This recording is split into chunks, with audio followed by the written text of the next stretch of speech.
Hi all. We have seen the metabolic reactions in which tyrosine is converted into dopamine, epinephrine, norepinephrine, etc.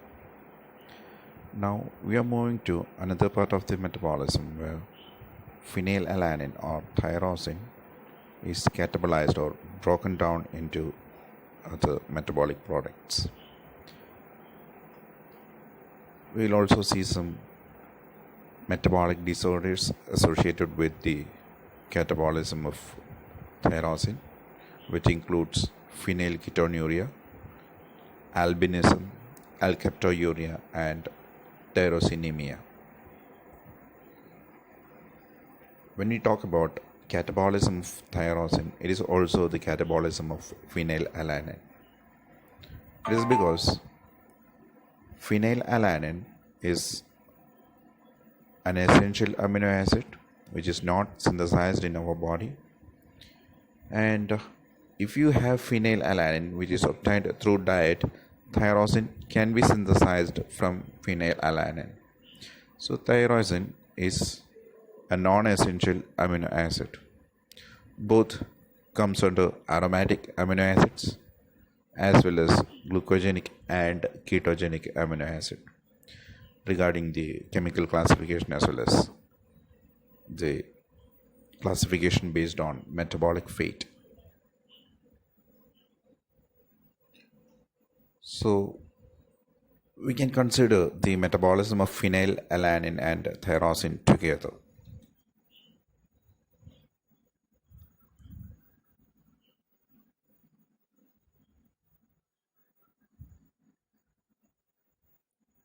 Coming to the major pathway where tyrosine is broken down, it starts with phenylalanine. On the left hand side the box, you can see the structure of phenylalanine. It is acted upon by enzyme called phenylalanine hydroxylase. So hydroxylation reaction takes place. A hydroxyl group, OH group, is attached to the para position of the phenyl ring, and this compound is called tyrosine. And you can see a red into mark and a name written phenylketonuria. It is the metabolic disorder due to absence or defect in the enzyme phenylalanine hydroxylase. So 3-4 such metabolic disorders are mentioned on the screen. We will talk about the characteristics of them in the later part. Now the next step is tyrosine is transaminated. You are familiar with transamination reaction, which is the transfer of amino group. So the amino group of tyrosine is transferred to alpha ketoglutarate, and tyrosine is converted into para-hydroxyphenylpyruvic acid. I haven't given the structure, but you can just imagine and anticipate and write this structure. Simply CHNH3 is replaced with C double bond O. So that compound is called para-hydroxyphenylpyruvic acid or para-hydroxyphenylpyruvate. This molecule is now acted upon by para-hydroxyphenylpyruvate dioxygenase enzyme, which is a metallic enzyme, metalloenzyme containing copper, cuprous ions. And this enzyme needs ascorbic acid for its function. This para-hydroxyphenylpyruvic acid or pyruvate is converted into dihydroxyphenyl acetic acid. It is also called homogenistic acid. You can see the structure.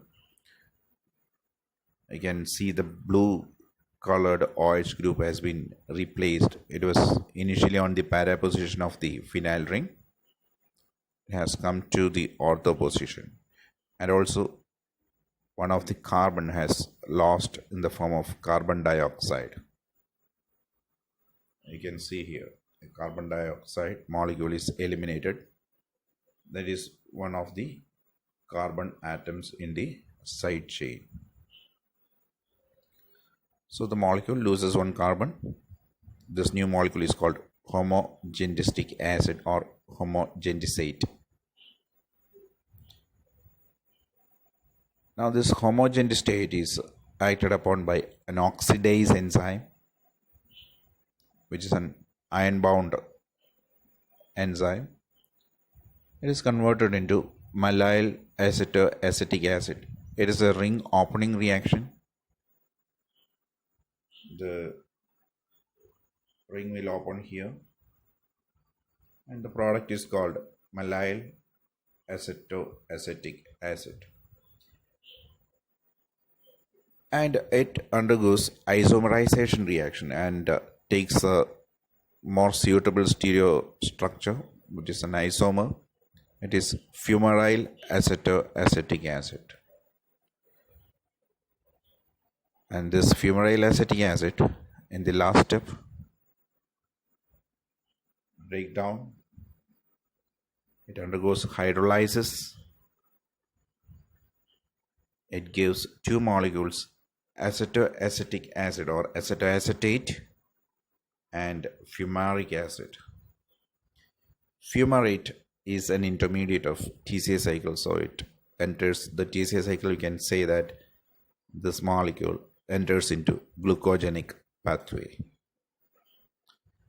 Acetoacetic acid or acetoacetate is one of the members in ketone bodies, so we can call it as ketogenic pathway or fat metabolism. Ketogenic pathway is involved in fat metabolism. So acetoacetic acid enters into fat metabolism, or we can say ketogenic pathway. And now you can easily understand why tyrosine is called both ketogenic and glucogenic. During the classification of amino acids, we have put phenylalanine as well as tyrosine in ketogenic and glucogenic amino acids. So this is why the breakdown products can enter into both glucogenic pathway as well as ketogenic pathway. Now we will see one by one the metabolic disorders. First one is phenylketonuria.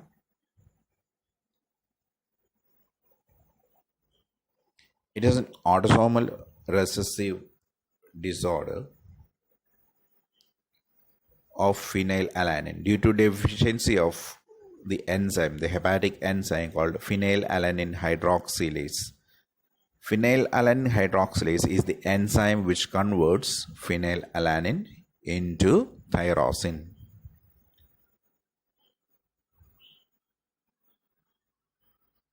This is the enzyme phenylalanine hydroxylase, which converts phenylalanine or which incorporates an OH group to the para position of phenylalanine, thereby synthesizing tyrosine.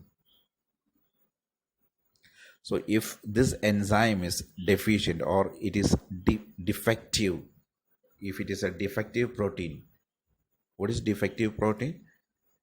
A protein should have a typical arrangement of amino acids, and due to some genetic disorders, genetic reasons, this sequence of amino acids may be slightly different, so that the protein fails to execute its complete function. So in this case, the deficient enzyme is phenylalanine hydroxylase. The major clinical and metabolic manifestations are, of course, if that enzyme is deficient, the substrate concentration will increase. Phenylalanine hydroxylase acts upon phenylalanine. If that enzyme is not properly functioning, the precursor phenylalanine will accumulate in tissues. It penetrates to blood then it is converted or diverted to alternate pathways by the body so as to reduce the concentration. The body will try to reduce the concentration of this accumulated phenylalanine by driving it away through alternate metabolic pathways, resulting in excessive production of other metabolites like phenyl pyruvate, phenyl acetate, phenyl glutamine, etc. So all these molecules are formed when the body tries to reduce phenylalanine concentration by opening up new pathways for phenylalanine.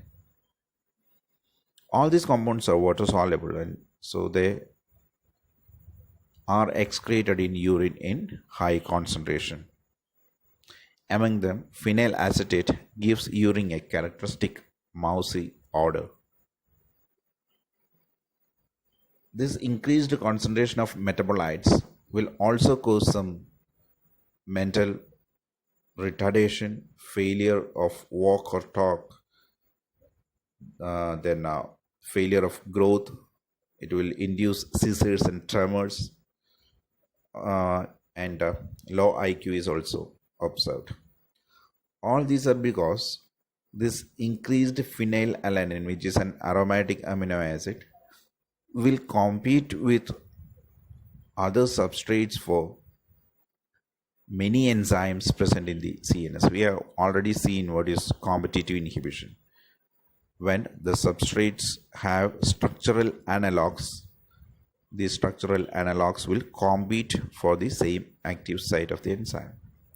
Similarly, phenylalanine concentration is increased and its metabolites are also increased. They will compete for enzymes needed for the metabolism of other aromatic amino acids. And due to this competitive inhibition, synthesis of serotonin is impaired, because we know the structure of tryptophan and phenylalanine. In phenylalanine, you have a phenyl ring. In this phenyl ring, if it is replaced with an indole ring, it is called tryptophan. So they are structural analogs. There is no change in the side chain, only the aromatic nucleus have a slight change. The phenyl ring in phenylalanine is replaced with an indole ring. Indole ring is nothing but a phenyl ring fused with an imidazole ring.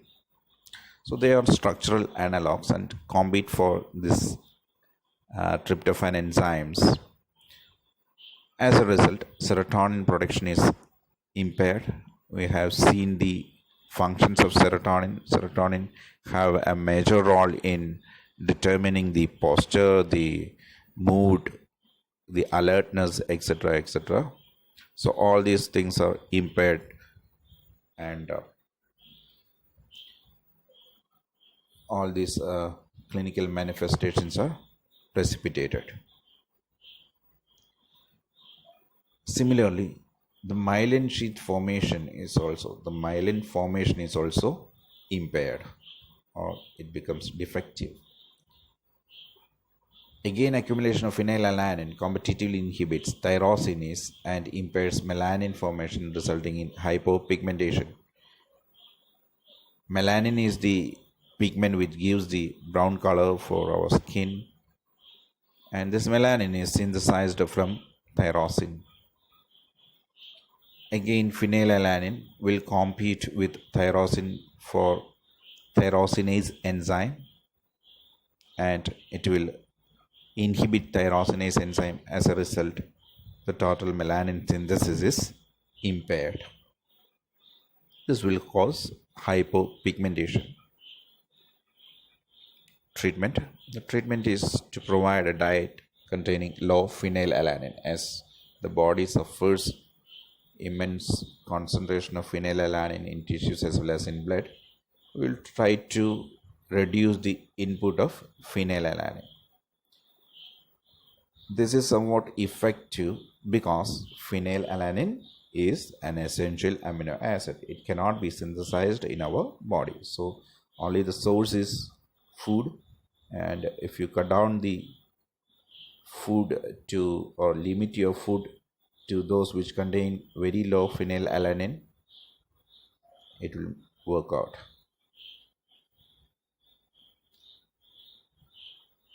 Another metabolic disorder is albinism. In Greek, albino means white. It is also an autosomal recessive disorder due to the deficiency of synthesis of pigment called melanin. I have already mentioned that point. Melanin is the chemical which gives it is the pigment which gives the color to our skin. Now this melanin synthesis can be influenced by various factors. Out of them, a defect in tyrosinase enzyme is the most prominent and most common. Other causes for albinism are decrease in melanosomes of melanocytes. This is the site where melanin synthesis occurs. A third cause may be impairment in melanin polymerization. It is a polymer, so the proper polymerization should happen. It may be impaired. If proper polymerization, if the chain growth is not proper, this pigment will no longer give its function. Then lack of protein matrix in the melanosomes. Again, limitation of the substrate tyrosine availability.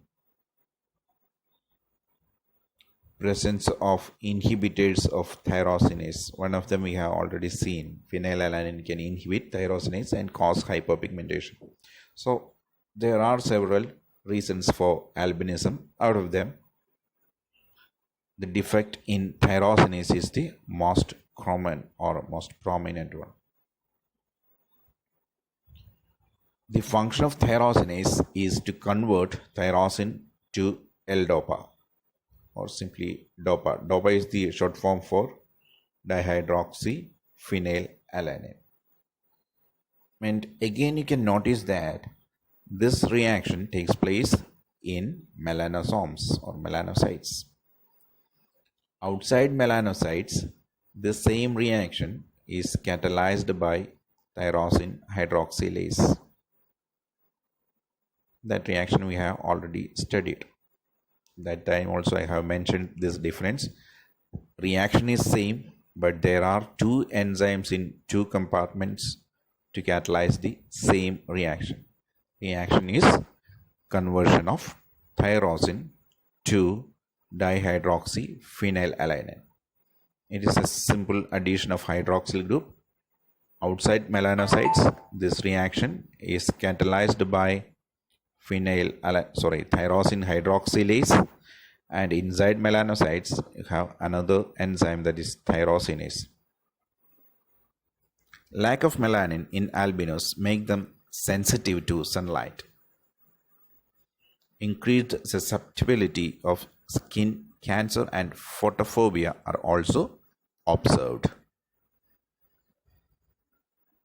So there is no sufficient melanin to protect our skin and the underlying tissues from sunlight. Obviously, photophobia is observed. Phobia means fear. Photo means light.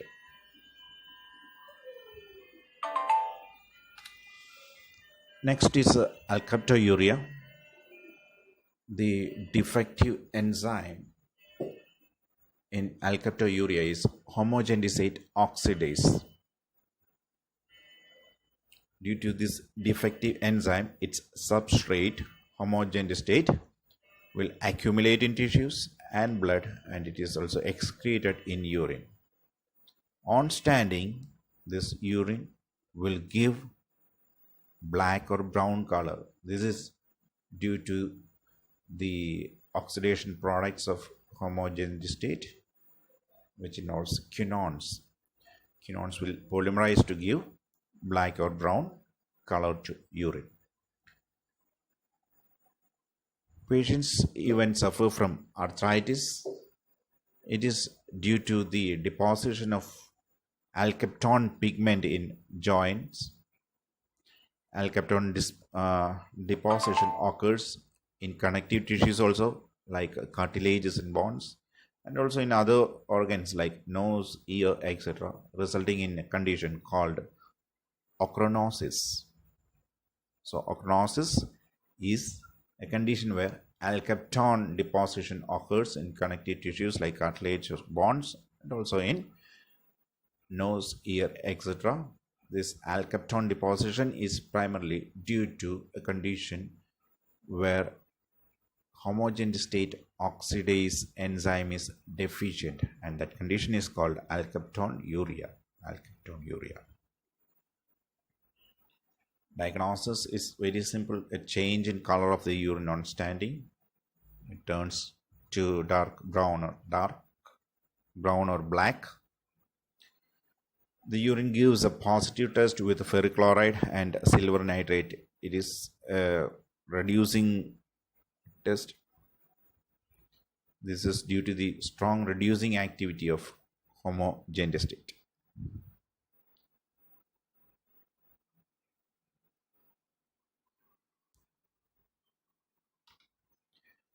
Next is tyrosinemia. It is of two types, type 1 and type 2. Both are due to different enzyme deficiencies. First one, type 1, is due to deficiency in the enzymes fumarate acetoacetate hydroxylase, or the enzyme in the next step, that is mallyl acetoacetate isomerase. So it may be an enzyme which causes the formation of fumarate acetoacetate or the conversion of fumarate acetoacetate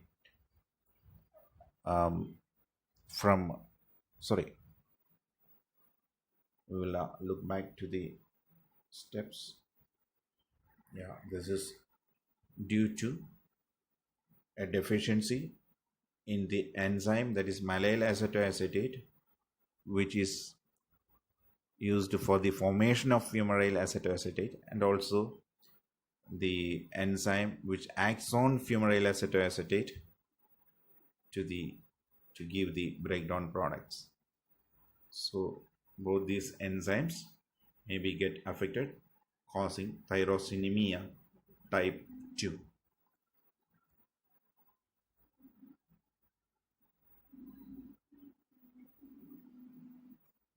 Tyrosinemia type 1. It is very rare but serious disorder because it causes liver failure, rickets, renal tubule dysfunction, polynephropathy. So all this liver function failure and renal failures may lead to very fatal conditions. Tyrosine, its metabolites, and many other amino acids are excreted in urine. Since there is accumulation of this tyrosine, which is the precursor for the metabolic pathway, it can compete with other metabolites. So the entire metabolism of amino acids may get altered. In acute tyrosinemia, the infant exhibits diarrhea, vomiting, and a cabbage-like odor. Death may even occur due to liver failure within 1 year. As it is mentioned earlier, it can cause liver failure, renal tubular dysfunction, etc. So when it is not treated properly, liver failure may lead to death. Next is tyrosinemia type 2. It is also called oculocutaneous tyrosinemia. Type 1 is also called tyrosinosis. Type 2 is also called oculocutaneous tyrosinemia. It is due to the deficiency of tyrosine transaminase. The clinical symptoms are mental retardation, keratosis, palmar surface, painful corneal lesions, and photophobia.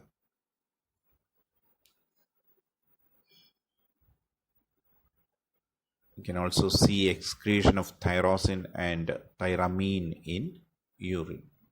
So the urine will give positive test for chemical test for tyrosine as well as thyramine. So these are the symptoms of tyrosinemia, and the cause is deficiency of tyrosine transaminase enzyme.